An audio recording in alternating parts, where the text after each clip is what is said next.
soldados y marinos de la revolución. El resto de la guarnición se rindió, fue asesinada. Asesinato y revolución. Compañeros del cambio. Los nobles de Braganza habían gobernado a Portugal durante siglos.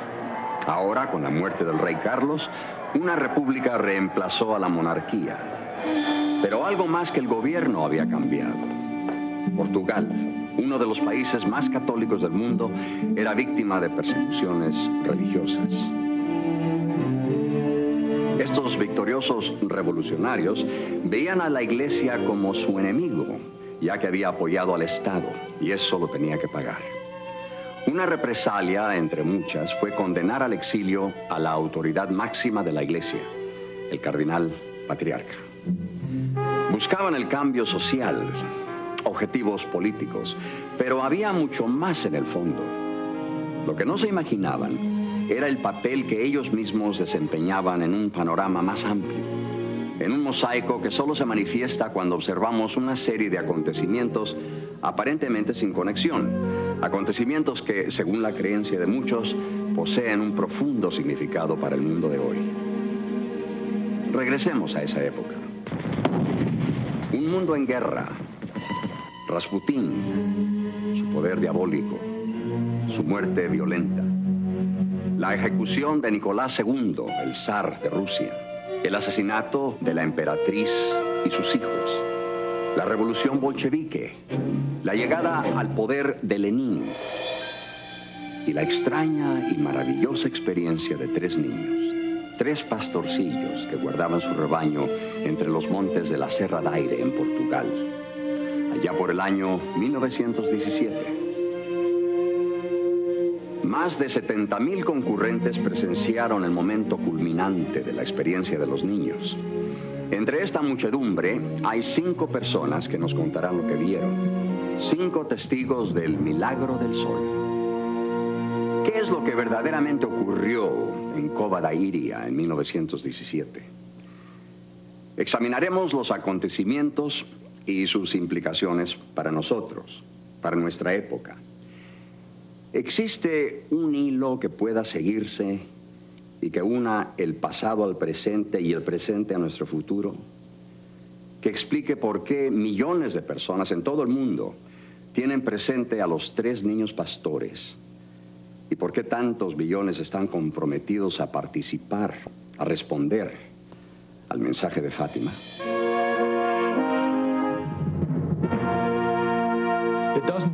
No creo que esto pueda descartarse como una ilusión, mucho menos como un engaño o un fraude. Algo pasó allí. Y luego dijeron que Nuestra Señora les pidió que regresaran a la Cova da Iria el 13 de cada mes. Yo observo los acontecimientos milagrosos con escepticismo, pero sé que sí hay acontecimientos milagrosos. Fuimos con 4 hombres jóvenes porque pensamos que podía ser algo malo. Decían que podía ser algo malo. Muchos en la iglesia eran escépticos, así que la iglesia no promovía esto. La iglesia no animaba a la gente a creer esto. Vinieron porque creyeron lo que habían oído. Y esta clase de evento no es común, especialmente en nuestros tiempos donde se cree tan poco. ¿Creer o no creer? 3 niños habían predicho un milagro público, señalado la fecha, la hora y el lugar. Un acontecimiento extraordinario había ocurrido. En los periódicos las noticias se multiplicaron por todo el mundo. Se referían a el milagro del sol. Muchos se negaban a creerlo. La gente se mostraba escéptica acerca de la danza del sol, las profecías, el secreto, el mensaje de Fátima. Anteriormente, la revelación había sido ampliamente aceptada como fuente de conocimiento. ¿Por qué no se acepta hoy, en la edad de la ciencia, edad influenciada por la tecnología y el humanismo? A esto nos responde el doctor Paul Kurtz. Lo más importante en la pérdida actual de la espiritualidad es el desarrollo del Renacimiento con la secularización de los principios morales y el desarrollo de la ciencia moderna. Con esta, el gran énfasis recae en la razón, en la evidencia y en la idea de que el hombre puede controlar su propio destino. Así que el gran tema del mundo moderno es considerar al hombre y no a Dios como centro de su preocupación. Todas esas invenciones de las que tanto nos enorgullecemos han tenido lugar durante mi vida. Yo recuerdo cuando el mundo no tenía electricidad, ni teléfono, ni rutas pavimentadas, ni automóviles, nada de eso. En estas imágenes del progreso vemos al hombre como inventor, constructor, soñador. En la época de los 14, muchos ya creen que todos los problemas pueden resolverse y que solo el bien puede resultar de la aplicación del conocimiento científico. Soluciones empaquetadas en una caja etiquetada con la palabra progreso. De esa caja surge el espectro de la Primera Guerra Mundial.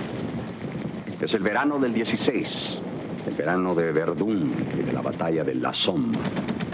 En ambos lados hay intensos sufrimientos. 2 millones de caídos en el frente occidental. Ningún lugar podía estar más alejado de la destrucción, del horror, de la guerra, que las montañas de la Serra da Aire de Portugal, donde los campesinos y pastores perciben el conflicto únicamente como un rumor distante. Fátima, 1917. Para 3 niños cuidando de sus ovejas, es una época feliz. Warner Brothers los presentó al estilo de Hollywood en una película del año 52. He aquí los verdaderos niños. Lucía dos Santos, de 10 años de edad. Su prima Jacinta Marto, de 7. Y el hermano de Jacinta, Francisco, de 9. Cuando la familia se iba, se escabullían por la puerta de ventilación y se escondían arriba de nosotros. Nosotros no sabíamos que estaban allí. Los 3 se escondían por horas, siempre jugando, corriendo, saltando, escondiéndose debajo de las escaleras. Sí, eran como todos los niños, escondiéndose, bromeando, siempre jugando juntos. Durante aquel invierno, grandes ejércitos pelean entre sí y contra los elementos. La guerra de las trincheras continúa. La matanza continúa. 3 niños pastores, analfabetos, que viven en una pequeña aldea a 120 kilómetros de Lisboa, ¿qué podrían saber ellos de la Gran Guerra? Para mejor entender lo que pasaba en 1917, es necesario examinar los acontecimientos históricos que los niños ignoraban por completo. Acontecimientos que ocurrían a miles de kilómetros en Rusia.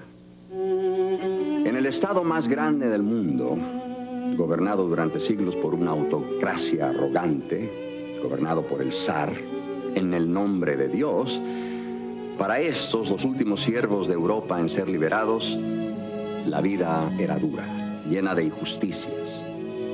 La posesión de la tierra era el conflicto central. En las ciudades, aquellos cuyas espaldas se doblaban bajo el peso de la revolución industrial, encaraban nuevos peligros, nuevos temores, viejas tiranías. Con la llegada del nuevo siglo, se habían esparcido los disturbios, alimentados por la amargura, la desesperación. El padre Georgi Gapon organizó una sociedad de trabajadores. Pretendían aliviar su sufrimiento mediante una petición pacífica. Y en 1905, un domingo de enero, se congregaron ante el Palacio de Invierno de San Petersburgo. Desfilaron cantando «Dios salve al zar». Las tropas del emperador dispararon contra la muchedumbre. Cientos cayeron. Fue el domingo sangriento. Las pancartas del zar y las cruces que llevaban cayeron con ellos. Otoño de 1905. A continuación de la huelga general en la ciudad, Nicolás II, temeroso, acordó la formación de un consejo legislativo. Se llamaría Duma y tendría poderes limitados. El pueblo vería muy poco cambio en las condiciones de su vida. En los últimos años de su reinado, en particular justo antes de la Primera Guerra Mundial, los consejeros estaban cada vez más bajo el control de Rasputín, el llamado monje, quien ejerció su diabólica influencia en Nicolás. Su esposa se convirtió en una mala influencia porque lo que más la preocupaba era la sobrevivencia de su hijo, que padecía de hemofilia. Ella creía que solo Rasputín podía sanarlo y por lo tanto todo el gobierno estaba cada vez más bajo el control de Rasputín, a quien todos, menos la familia del zar, consideraban un hombre diabólico. No hay evidencias de que Rasputín tuviera ninguna sincera creencia religiosa.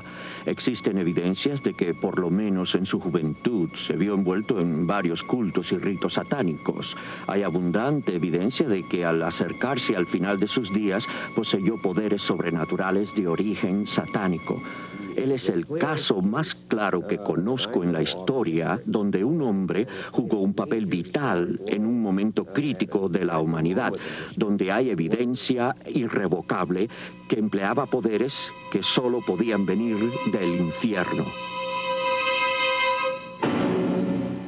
1914. Rusia se ve envuelta en la Primera Guerra Mundial. En el primer año de batalla, sin entrenamiento, con pocas armas, 2 millones de rusos mueren, caen heridos o son hechos prisioneros. Toda gran guerra a partir del siglo XIX terminó en crisis en este imperio esencialmente estático, agrario y militarizado, siendo la Primera Guerra Mundial la más destructiva psicológicamente y a la vez la guerra físicamente más desgarradora de los tiempos modernos. Realmente, de muchas maneras, dio contra el imperio ruso como un trueno y jamás pudo recobrarse.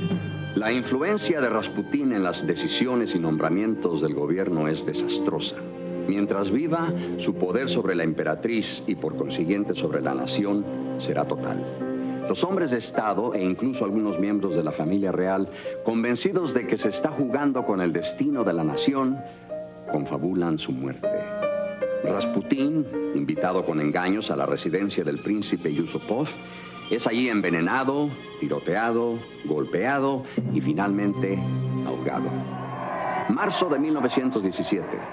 La Santa Madre Rusia, desilusionada por las derrotas militares, incapaz de proveer con las necesidades básicas a sus gentes, se enfrenta con el hambre, la miseria, la rebelión. El gobierno del zar no es derrocado, cae por sí mismo, se desploma. En 16 meses, la muerte de la familia real profetizada por Rasputín se llevará a cabo. Los bolcheviques ejecutarán a Nicolás, Alejandra y sus hijos. Un gobierno democrático provisional se prepara para las elecciones. Bajo las nuevas libertades, los revolucionarios enemigos del régimen imperial regresan a Rusia. Muchos revolucionarios regresaron de todos lados. Stalin y Molotov estaban en Siberia, Lenin en Zúrich, Suiza. Los bolcheviques eran uno de los partidos más pequeños dentro de la amplia liga de partidos revolucionarios, pero supieron aprovechar las libertades. Lenin regresó en abril de 1917 en el llamado tren sellado, como lo llamara Churchill cierta vez, sellado como el bacilo de una plaga. Lenin es de fundamental importancia para entender la revolución rusa. No hubiera podido ocurrir sin él. En mi opinión, todas las otras situaciones que existieron para que hiciera posible la revolución abrieron el camino para que sucediera. Ninguna hubiera resultado en la revolución de no haber sido por la presencia de Lenin. Su presencia fue crítica. Decidido como estaba a destruir todo el sistema existente en Rusia, logró su objetivo acarreando un horror que aún prevalece sobre su tierra natal. La Revolución Rusa de 1917 es el evento secular más importante en la historia de este siglo, así como la aparición de Nuestra Señora de Fátima, que tuvo lugar al mismo tiempo. Puede bien describirse como el evento religioso más importante, y obviamente ambos están íntimamente relacionados. En 1917, Portugal hace su entrada en la guerra. Pero en la mayoría de las pequeñas aldeas, los motivos que provocaron el conflicto y el levantamiento del marxismo en Rusia eran desconocidos, máxime por los 3 niños. Conocían mejor la revolución que afectaba directamente sus vidas, surgida a raíz del asesinato del rey Carlos. En 1910, con el cambio del régimen bajo el liderazgo de los masones, la iglesia fue atacada. El nuevo gobierno prometió que dentro de 2 generaciones acabaría con la religión y la fe en Portugal. Así comenzó la persecución contra la iglesia. En Lisboa, al igual que en otras ciudades, se expropian los bienes de la iglesia. Cientos de curas y monjas se encarcelan o se condenan al exilio. A los que dejan permanecer en el país se les prohíbe el uso de vestimentas clericales. La ceremonia matrimonial, católica y tradicional, se suprime. Únicamente se permite el matrimonio civil. Los grandes monasterios y abadías se convierten en cuarteles y edificios para el uso del gobierno. En las ciudades, las autoridades eclesiásticas sufren una oleada de terror. En la remota aldea de Fátima, las condiciones no eran tan trágicas. Cuentan con un cura, el padre Ferreira. 13 de mayo de 1917. En el verde valle, entre las colinas que rodean la aldea, Lucía dos Santos, de 10 años, y sus primos Jacinta y Francisco, ven por primera vez a Nuestra Señora de Fátima. Lucía es el único testigo todavía en vida. Los niños tendrán que pasar muchos interrogatorios. Las memorias de Lucía, escritas en 1935, nos ofrecen una descripción gráfica de lo ocurrido. Era un día muy claro. Brillaba el sol, cuando de repente al mediodía vimos un relámpago. Empezamos a correr. Luego delante de nosotros vimos a una divina señora de unos 16 años de edad, toda vestida de blanco y rodeada de una claridad luminosa. Nos paramos a 2 metros de donde se encontraba ella, en la cima de un pequeño arbusto. Nos dijo: no teman. Le pregunté de dónde había venido. Vengo del cielo, respondió. Vine a pedirles que durante los próximos 6 meses, cada día 13, a la misma hora, acudan aquí. Luego les diré quién soy y lo que deseo. La Divina Señora les preguntó si estarían dispuestos a aceptar los sufrimientos que recaerían sobre ellos y ofrecerlos a Dios para la conversión de los pecadores. Lucía contestó: sí, así lo haremos. Se les encomendó que rezaran el rosario cada día, con el fin de traer la paz al mundo y acabar con las guerras. La señora comenzó a ascender plácidamente y desapareció por el oriente en la inmensidad de los cielos. Francisco presencia la aparición, pero no puede oír lo que se dice. Jacinta y Lucía ven y escuchan todo, pero la señora solo habla con Lucía. Y es Lucía también la que previene a sus primos de que no digan nada a nadie de lo sucedido. Jacinta, la más pequeña, de 7 años, incapaz de contener su alegría, se lo confiesa a sus padres. Estos se desconciertan, pero saben que sus hijos siempre dicen la verdad. Pero los padres de Lucía, al oír el relato, reaccionan de manera muy distinta. La madre de Lucía, católica devota, descree totalmente lo que dice y con duras amenazas intenta persuadir a la niña que reniegue de su historia. A pesar del enojo y hasta de los azotes de su madre, a pesar de las burlas y abuso por parte de los aldeanos, Lucía y sus primos esperan con gran expectación el 13 de junio. Esperan volver a ver a la señora de Fátima. La señora que creen es la Virgen María. 13 de junio, festividad de San Antonio. Los niños del pueblo habían esperado con entusiasmo el ambiente festivo, pero Lucía, Jacinta y Francisco no se distraen. Regresan a la cova para cumplir con la petición de la señora. Se ha corrido la noticia de la aparición en mayo. Hay más de 50 desconocidos presentes. Los padres de los niños no se encuentran ahí. Estábamos allí, 5 muchachos con garrotes para proteger a mi prima Lucía, proteger a los niños.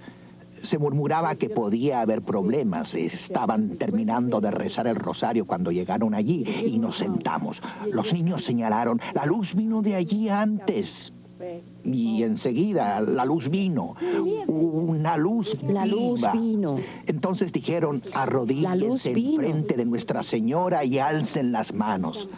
Estábamos de pie frente a ella como pedazo de madera, temerosos de que algo malo iba a suceder. Lucía, Jacinta y Francisco se arrodillaron ante Nuestra Señora y Lucía preguntó, ¿qué desea hoy? Decía, arrodíllense porque Nuestra Señora viene. Y Lucía, Jacinta y Francisco Algunos se arrodillaron. pensaron que era un engaño, otros pensaron que podía ser sobre el fin de la guerra. Nadie entre la multitud puede ver a la señora de Fátima. Pero los niños dicen que apareció de la misma manera y en el mismo sitio, sobre un pequeño y verde arbusto. Como lo hizo la primera vez, Lucía habla libremente con la Divina Señora y le pide que se los lleve al cielo con ella. Sí, a Jacinta y Francisco los llevaré muy pronto, pero tú te quedarás más tiempo. Jesús desea que por medio de ti el mundo me reconozca y me ame. Deseo que vengas aquí el 13 del mes que viene a rezar el rosario y aprender a leer. Más tarde te diré lo que quiero. El padre Ferreira, su párroco, interroga a los niños y confirma que dicen la verdad de lo que creen haber visto.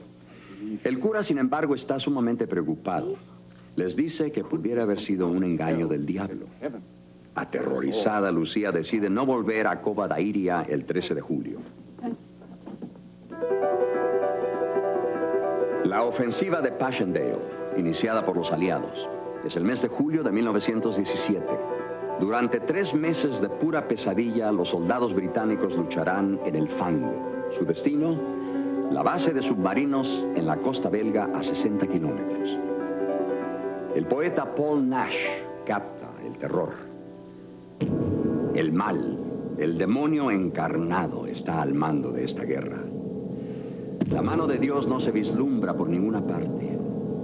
La lluvia continúa, las bombas no cesan, aniquilando, mutilando, enloqueciendo. Se sumergen en la fosa que es esta tierra, una fosa gigantesca.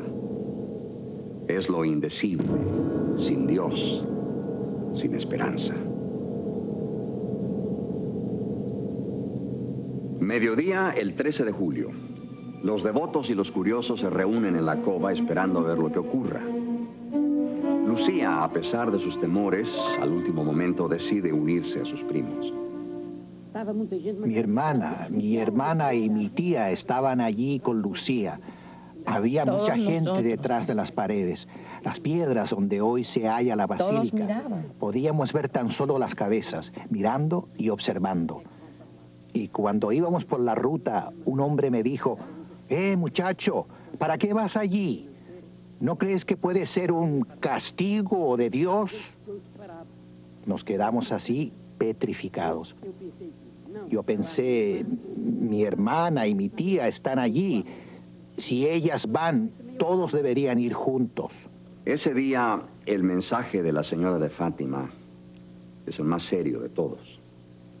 Una profecía, una advertencia de profundas consecuencias para nuestro mundo de hoy.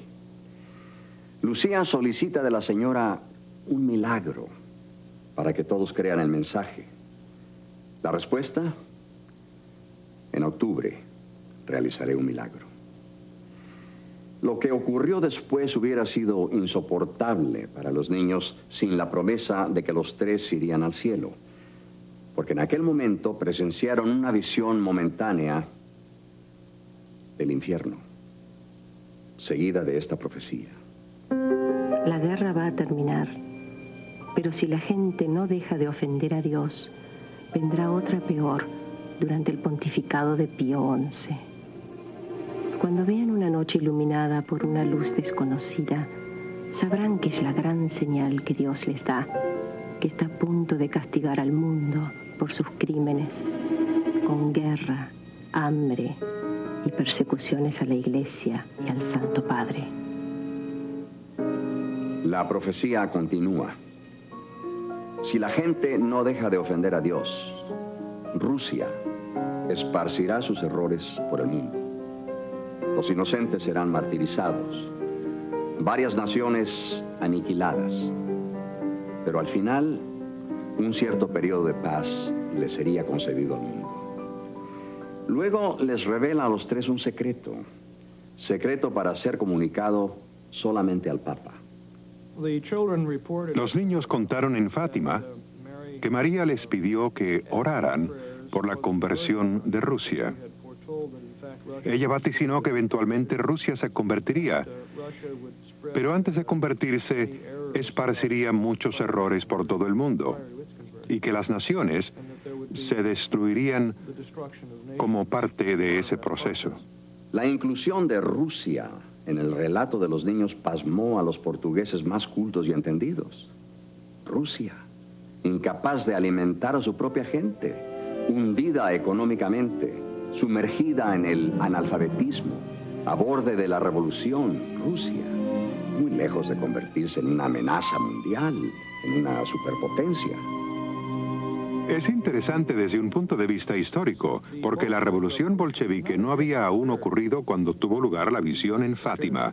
Tendría lugar meses después. Y aunque hubiera ocurrido, no es posible que estos tres pastorcitos portugueses hubieran comprendido su significado. Ostensiblemente, en 1917, Rusia era aún una nación muy religiosa. Pertenecía a la Iglesia rusa ortodoxa, una de las naciones más religiosas en el mundo. Así que es interesante que se señalara a Rusia como la propagadora de ideas falsas y se hablara de la necesidad de la conversión de Rusia, que es lo que nadie hubiera imaginado en 1917. Después de la aparición, los niños repiten la promesa de la Virgen María. El milagro ocurrirá el 13 de octubre. ¿Y cuál es el impacto en el mundo? La reacción de los que están presentes. La mayoría considera el relato de los niños como algo ficticio, increíble, inaceptable. Los niños buscan la manera de hacer sacrificios para obtener la conversión de los pecadores, para salvarlos del infierno que ellos han visto. Su comida se la dan a niños necesitados. Cuando tienen sed, no beben. De nuevo el padre Ferreira los interroga. Esta vez el cura permanece callado. Cova da Iria, 13 de agosto de 1917. 6,000 personas se reúnen en espera de la aparición, pero el gobierno antirreligioso, cada vez más alarmado por los informes de apariciones y las crecientes multitudes, decide actuar. El gobernador provincial, Arturo de Oliveira Santos, incapaz de persuadir a los niños de que cambien su historia, los secuestra. En Cova da Iria esta vez no hay aparición. Con amargura y desilusión los peregrinos regresan a sus casas, para algunos muy distantes. En la ciudad de Ourem, capital de la provincia, los tres niños son prisioneros, amenazados de tortura, de muerte, si no admiten que las apariciones son un engaño. Su relato no va a cambiar. Ellos no van a mentir. A la mañana siguiente, otro interrogatorio. Si verdaderamente era una divina señora de Fátima, insiste Santos, confiésenme el secreto que les reveló. 3 niños de 7, 8 y 10 años de edad, confrontados con este furioso símbolo de autoridad, permanecen inmutables. Retiran a Jacinta de la habitación. Les dicen a Lucía y Francisco que la están quemando en aceite hirviendo. Santos les exige que confiesen. Aunque están aterrorizados, no cambian la historia. Y ahora se llevan a Francisco. Lucía, convencida de que han dado muerte a sus primos, no dice lo que Santos espera oír.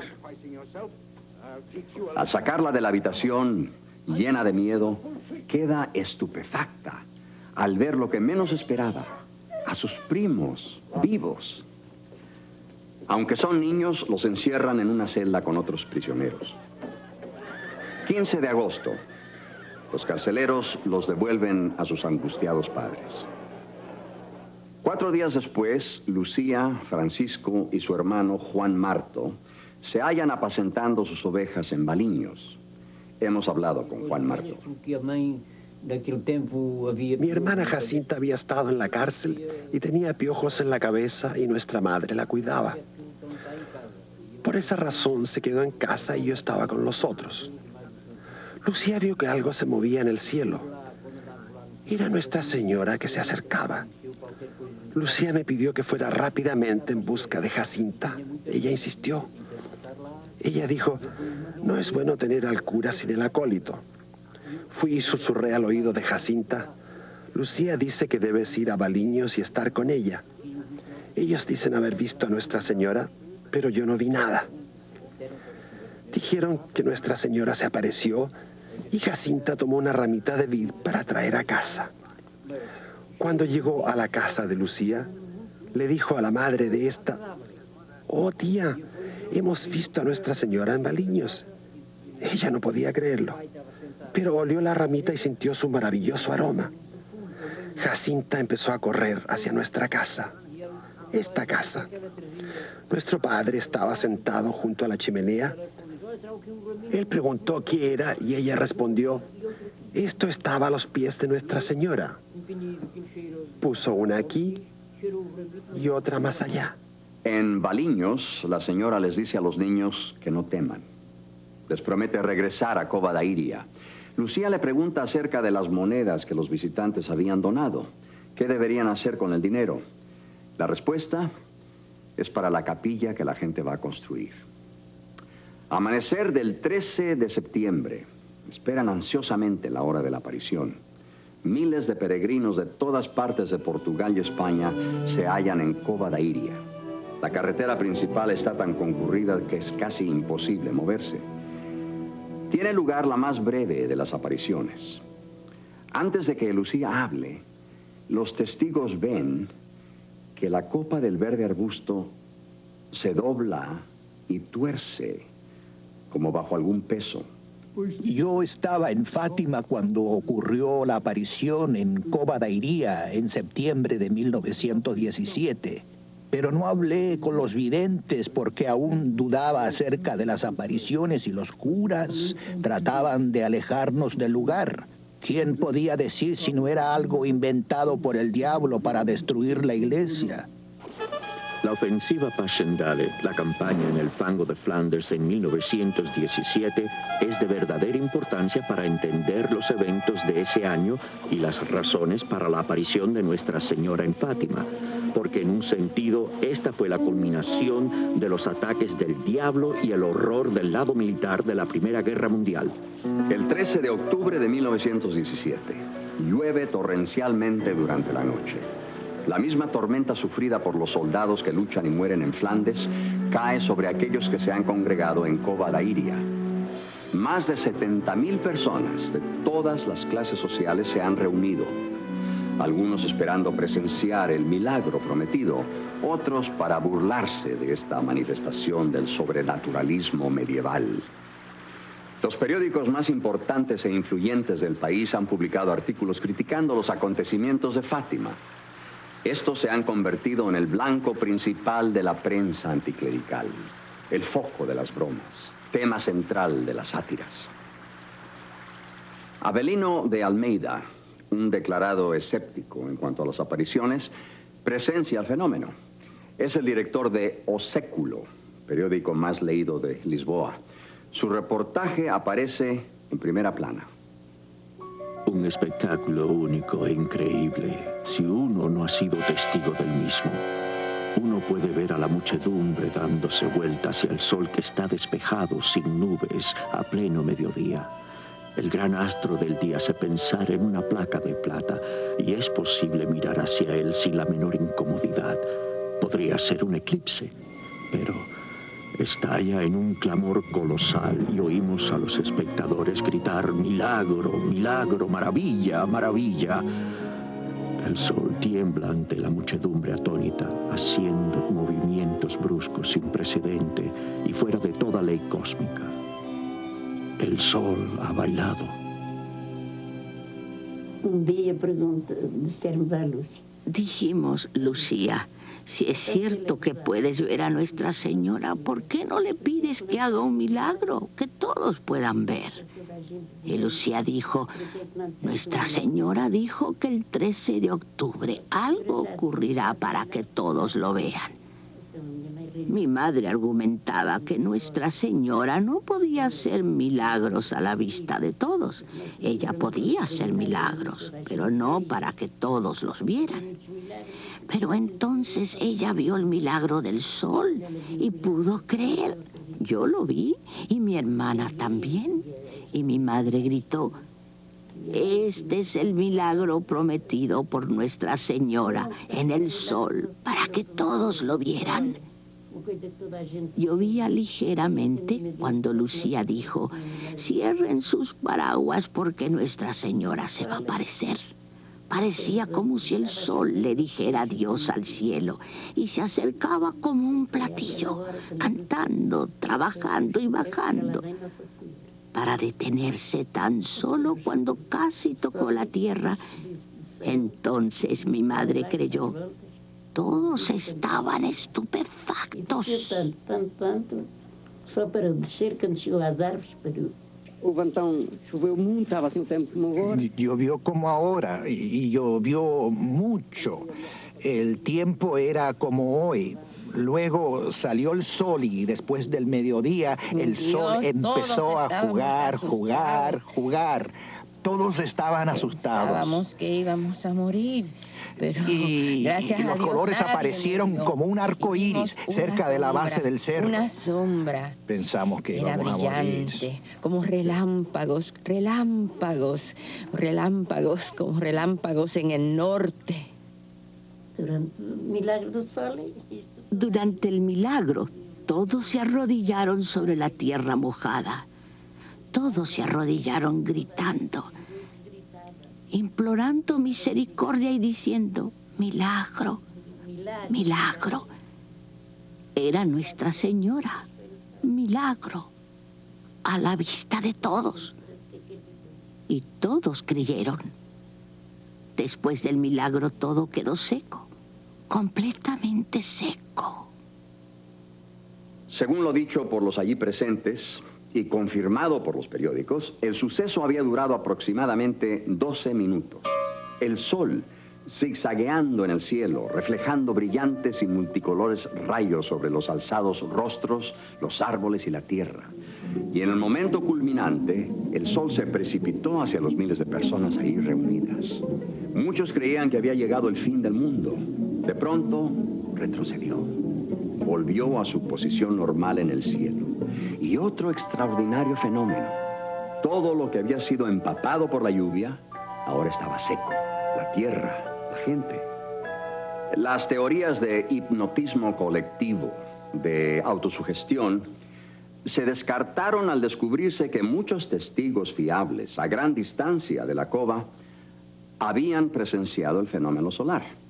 Entre ellos, el poeta Alfonso López Vieira, quien lo vio desde su domicilio en San Pedro, a 40 kilómetros de Fátima. Los escritos del interrogatorio revelan que los tres niños ven a Jesús bendiciendo a la multitud.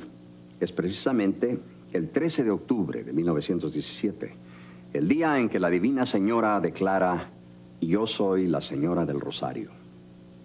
Los tres pequeños pastores, ¿qué les depara el futuro? Durante la aparición de junio, la señora había dicho que Jacinta y su hermano Francisco pronto se reunirían con ella en el cielo, pero que Jesús deseaba que Lucía permaneciera en el mundo. Lucía viviría muchos años. Antes de 28 meses, los hermanos Francisco y Jacinta mueren. Para Lucía, la muerte de sus primos va seguida de intensa soledad. El obispo José da Silva y sus padres sugieren que ella, a la edad de 14 años, asista a la escuela de las hermanas Doroteas en la ciudad de Oporto. Ella acepta gustosa. Más tarde, como hermana María Lucía del Inmaculado Corazón, ingresa en el convento de clausura de las Carmelitas Descalzas. 7 de noviembre de 1917. Durante la noche, los bolcheviques se apoderan del ferrocarril Báltico, de las oficinas de telégrafo, del Banco del Estado y de la Compañía Central de Teléfonos. A las 8, los bolcheviques saben que han ganado. Ahora, obviamente, se realiza lo revelado en Fátima, porque el comunismo esparce sus errores por el mundo. Y cuando digo comunismo, quiero decir una filosofía básicamente materialista y antirreligiosa. Esto es lo que el comunismo significa bajo la cubierta de una reforma social. Ahora bien, como cristiana estoy apasionadamente a favor de la justicia social donde quiera que pueda establecerse, pero definitivamente no si se encubre bajo el ateísmo. En 1917, la señora de Fátima había dicho a los 3 niños que regresaría de nuevo para hablar con Lucía acerca de 2 importantes peticiones. La primera, que la Sagrada Comunión se reciba en ofrenda el primer sábado de 5 meses consecutivos. Esta aparición tuvo lugar el 10 de diciembre de 1925. La segunda petición, la consagración de Rusia por el Papa. El 25 de junio de 1929, la Sagrada Trinidad y la Virgen María se aparecieron a la hermana Lucía en la capilla del convento. Nuestra Señora dijo que había llegado el momento de pedir al Santo Padre que consagrara Rusia al Inmaculado Corazón de María con todos los obispos del mundo para poder lograr la paz mundial. Aunque algunos papas subsecuentemente sí consagraron el mundo al Inmaculado Corazón de María, Rusia no había sido nombrada expresamente. Y no todos los obispos del mundo se juntaron con el Papa en un acto público, según lo había pedido la reina, para que se estableciera la paz en el mundo. En 1932, después de 15 años de investigaciones eclesiásticas, el obispo de Fátima y el de Roma declararon el milagro de Fátima y el mensaje merecedor de fe. Nuestra Señora dijo que la guerra iba a terminar, pero si el mundo no mejoraba, si no se vivía de acuerdo a los principios religiosos, habría una nueva guerra, mucho peor, durante el reinado de Pío XI. Habrá una señal. Cierta noche será iluminada por una luz desconocida. Y por medio de esta gran señal, Lucía sabrá que Dios va a castigar al mundo por sus crímenes, con otra guerra todavía más desastrosa. La noche iluminada es el 25 de enero de 1938.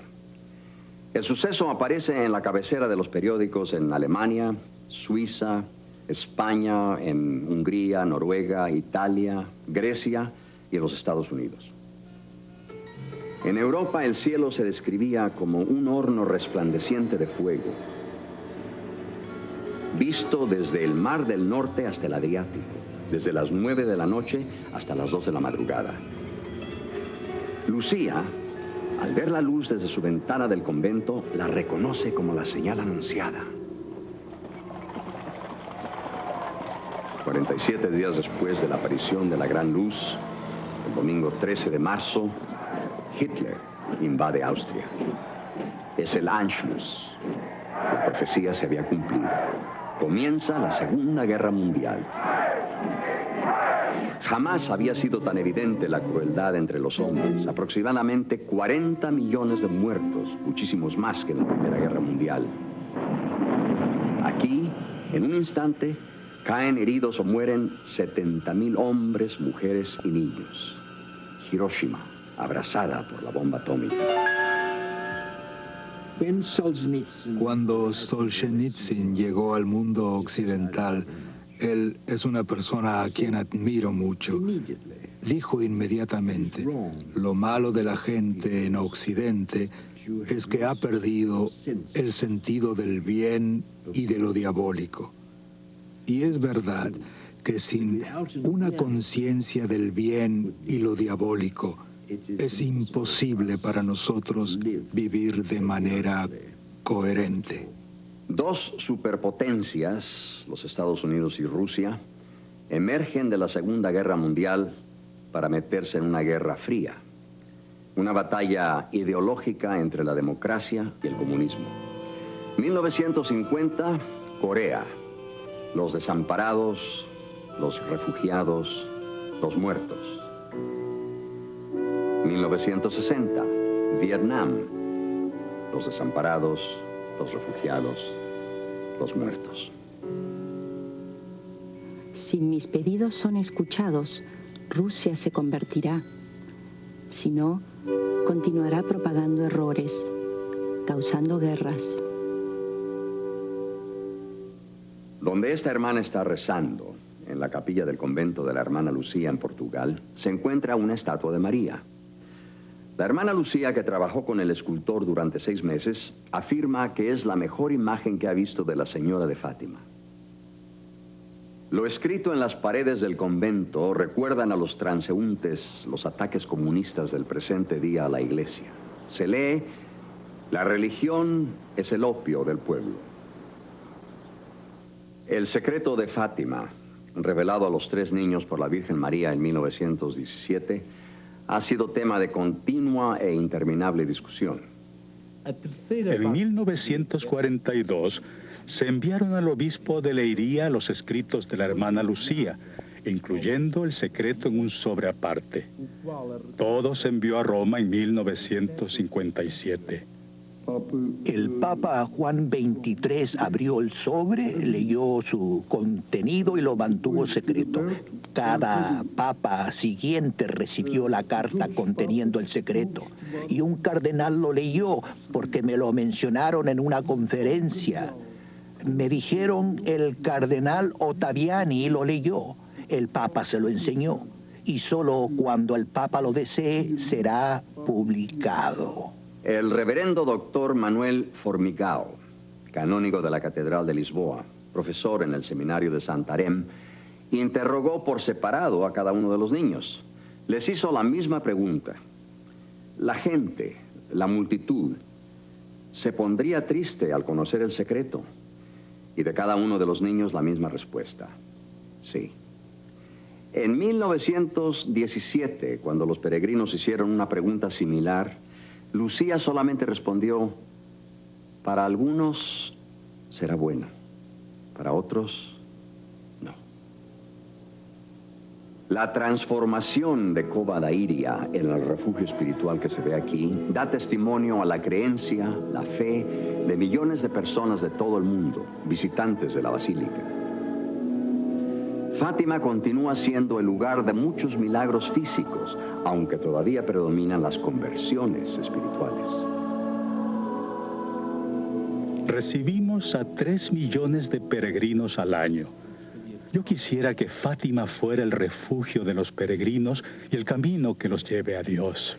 Se está preparando la beatificación y la canonización de Jacinta y Francisco. Es el primer caso en la historia de la Iglesia de niños no martirizados. Una de las profecías habla de sufrimientos que habrán de sobrevenir a un papa. El papa cae herido, pero el atentado de asesinato fracasa. Se apresa al agresor. Las autoridades italianas y otros investigadores descubren evidencias de conexión entre el agresor y los comunistas del este de Europa. El lugar: la Plaza de San Pedro. La fecha: el 13 de mayo de 1981. El aniversario de la primera aparición en Fátima de la Virgen María. Un año después, el 13 de mayo de 1982, el Papa Juan Pablo II, convencido de que la Santa Madre preservó su vida en aquel día fatal, emprende una peregrinación a Cova da Iria, a Fátima, donde expresa su agradecimiento a la Señora del Rosario. Santa Madre de Dios, estoy aquí reunido con todos los pastores de la Iglesia. Encomendamos y consagramos en ti a esos individuos y naciones que necesitan particularmente ser encomendados. Tú, que tienes la conciencia maternal de todas las luchas entre el bien y el mal, acepta este clamor. Hemos recurrido a tu protección. No rechaces nuestras oraciones. Líbranos de la guerra nuclear, de toda clase de guerra. Libéranos de la facilidad con que oyamos los mandamientos de Dios. que el amor piadoso detenga el mal.